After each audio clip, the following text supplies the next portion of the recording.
20 kilo ગાંજો જપ્ત। સુરતમાં ઘરેથી ગાંજાનું છૂટક વેચાણ કરતી મહિલા ઝડપાઈ। પોલીસે રેડ પાડીને કરી ધરપકડ।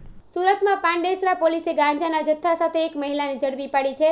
પોલીસે 2.1 લાખની કિંમતનો 20.152 કિલોગ્રામ ગાંજાનો જથ્થો જપ્ત કર્યો છે અને આ સમગ્ર મામલે કાયદેસરની કાર્યવાહી હાથ ધરી છે। ઘરેથી ગાંજાનું છૂટક વેચાણ કરતી સુરતમાં પાંડેસરા પોલીસને ગાંજાનો જથ્થો ઝડપી પાડવામાં સફળતા મળી છે। પોલીસને બાતમી મળી હતી કે પ્રેમનગર ઝૂંપડપટ્ટીમાં રહેતી રાની વાઘમારે નામની મહિલા ગાંજાનો જથ્થો લાવીને પોતાના ઘરેથી તેનું છૂટક વેચાણ કરે છે। બાતમીના આધારે પોલીસે ત્યાં દરોડો પાડીને 40 વર્ષીય રાની ભીમસેન વાઘમારેને ઝડપી પાડી હતી।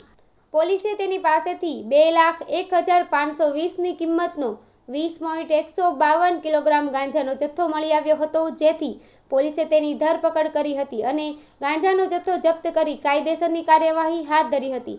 અગાઉ પણ ગુનો નોંધાયો હતો। પીઆઈ એચ.એમ. ગઢવીએ જણાવ્યું હતું કે પાંડેસરા પ્રેમનગર ઝૂંપડપટ્ટી છે, ત્યાં એક મહિલા ગાંજાનું વેચાણ કરી રહી છે। તે બાતમીના આધારે ટીમ બનાવી પોલીસે ત્યાં રેડ કરી હતી। ત્યાંથી 20 કિલો 152 ગ્રામ ગાંજાનો જથ્થો મળી આવ્યો હતો, જેની કિંમત 2,01,520 થાય છે। વધુ તપાસ માટે આરોપીના રિમાન્ડ માટે મેળવીને તજવીજ હાથ ધરવામાં આવી છે।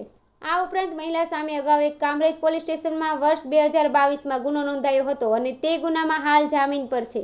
નો ડ્રગ્સ સુરત અનુસંધાને માનનીય શ્રી પોલીસ કમિશનર શ્રી અનુપમસિંહ ગેહલોત સાહેબ તથા સેક્ટર શ્રી ડામોર સાહેબ તથા ડીસીપી શ્રી ઝોન 4 તથા એસીપી એચ ડિવિઝન સાહેબના માર્ગદર્શન અને સૂચના મુજબ પાંડેસરા પોલીસ ટીમ નો ડ્રગ્સ બાબતમાં કાર્યરત હોય અને ડિસ્ટાફને એવી હકીકત મળેલી હતી કે પ્રેમનગર ઝૂંપડપટ્ટી છે, ત્યાં કોઈ એક મહિલા છે જે ગાંજાનું વેચાણ કરી રહી છે।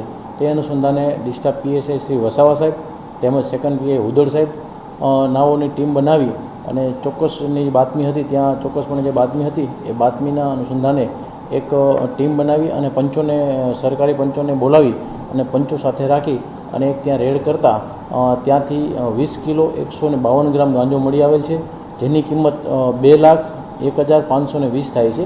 તે કાયદેસર કાર્યવાહી કરવામાં આવેલી છે અને આરોપીને વધુ રિમાન્ડ માટે કે ક્યાંથી લાવી છે, શું છે વિગત, એ વધુ વિગત માટે એના રિમાન્ડ મેળવવાની તજવીજ હાથ ધરવામાં આવેલી છે।